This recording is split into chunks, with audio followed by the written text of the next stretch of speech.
Hello guys, this is Avcoor and I want to talk about the Yuffie banner, but I want to frame this in three questions. Is this a must summon banner? Should you wait? And the last question that I think I want to ask is who should be summoning on this banner? So, is this a must pull banner? Should you wait? And who should summon on this? I'm going to answer all three of those questions, but I want you to understand that despite anything, this is an incredible banner in of itself. So when I look at Yuffie, I do see a lot of potential in this character. I don't think she started off as well as she should have. Her first weapon isn't that great and it didn't age well, but that's okay. Bahamut Mantle is going to change a lot of that because she's getting the same thing that Cloud got, but that's okay because with boost attack all allies, the goal is to get this to stack because it's passive and it's in the costume. So you're saving space and it's pretty versatile because if you have a physical based weapon, this costume will work with it. So it doesn't put that much pressure on you in order to construct a build because you already know where you're going if you're using physical attack. And most of Yuffie's weapons, her better weapons, are physical based attacks. So this costume is perfect.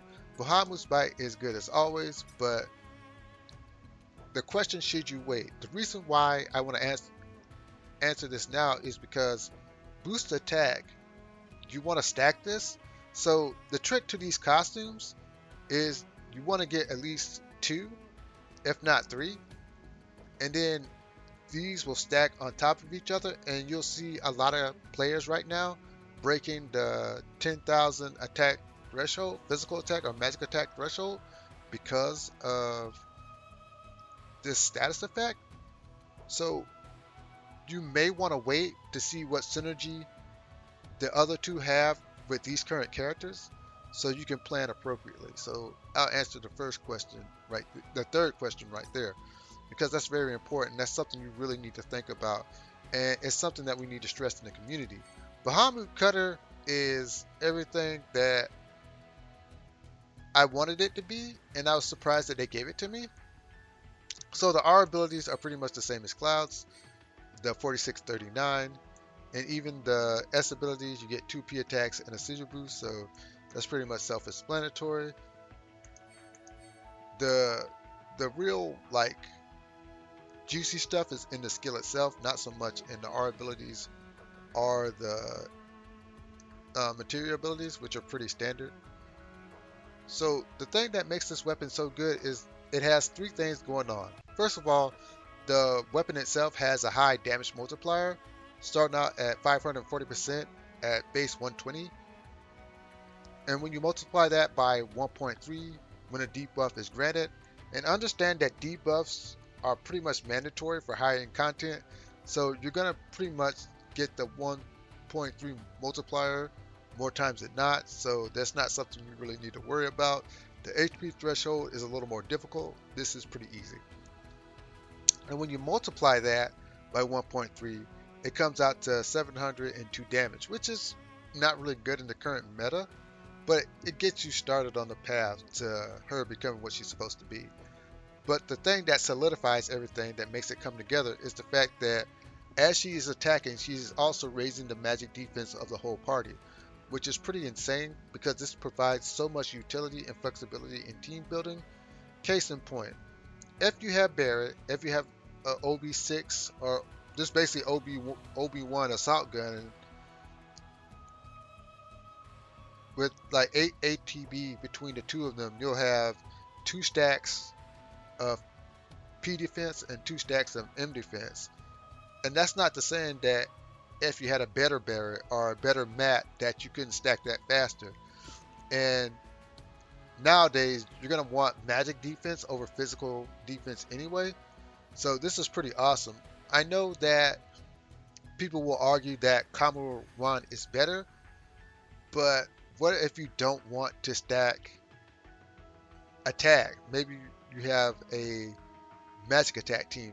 There's a lot of things to consider, and the fact that she's doing it while she's attacking, it just frees up so much space because you no longer have to worry about buffing magic defense because this is an attack that you really want to spam all the time. So more times than not, you will be at 3 stacks of magic defense. But how do you get there?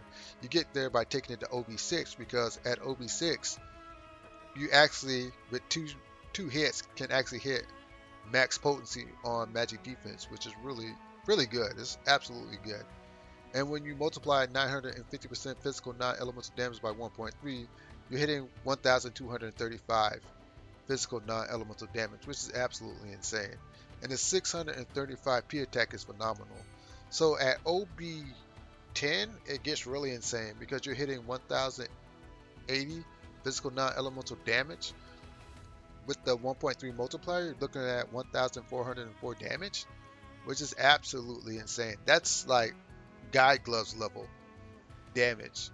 And that's coupled with the fact that 2 hits of this puts you at max potency on magic defense. So the question is this a must summon banner? No, if you have Kamara one. I'll tell you the truth, no. If you have a well built Aerith like I do, I have Aerith at OB10 Kamara wand and Kamara dress. I can actually skip this banner because I have a way to get max magic defense along with physical attack. So I'm not pressured to get this weapon.